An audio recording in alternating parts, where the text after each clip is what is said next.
Mebusem ti adionunum. Yenso ne Salomo mebusem bia. Yuda hene Hezekia nipa fatwreye. Nyankopon animu onyam ne asem so kata.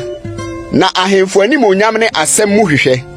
Osoro ware a eware ne asase mu do a edo. Ne ahemfo akomam ni hwehwe bia. Yifi pitemu na agudie firi odwumfo nsem aba.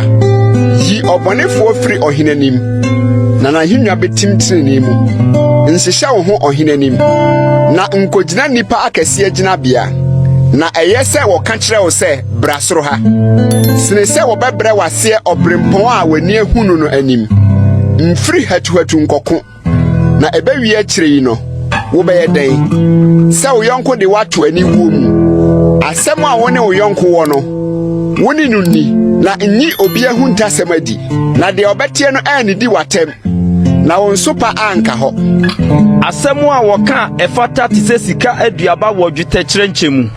Sɛde sika asumuade ne amapa hyehyɛde tie no. Saa na onimkafo nyansafo tie wo aso eti asɛm soɔ. Sɛde sukyerɛma dwo tie twabere mu no. Saa na ɔbɔfo no kwafo tie ma wɔn a wɔsoma no. Na ɔdwodwo ni wuranom kra. Dia ode achede a omae hoahoa ne ho no te sɛ mununkum ne mframa a osio nim. Abodwechere dane otemufuo ti. Na tekyerema berie budompe mu. Wuhunu ewo a didie ɛso wo. Na amfono na wamfie ngu. Mma onan nye wo yonko fie ntientia. Na ho anya ne mfone na wantane wo.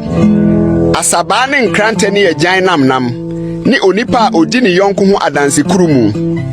Okonkonsani so enidaso hia demu te se esia abuo ne nan a africhie de otwodwom kire orehuni no te se de opa ntoma awobremu ana nsakeka wode gudow so se kom de otamfo a manaduane ni na sukom de no a manu nsuo nom na wobeso nsrama agu na tifi na awrade behye wanan mu atifi famframa wo osuo na ntwirie tehyerema wo abufunimu edan atifi kokoam tena yesene se wo ne oba tokwapefo betena edan mu se de nsuonyunu ye okra atopiti no se asempa efira chirichiri asase so ye ne no se de nsuo aniwa a watietie mu ne abura a wasai no tie no saa na otini ni a oto obonefo anim tentan tie ewo die ntraso nye enti animonyam a nipa pema won ho nye animonyam obarima ontumi nsanka ne honhom ti se kura abubu a afasuo ni ho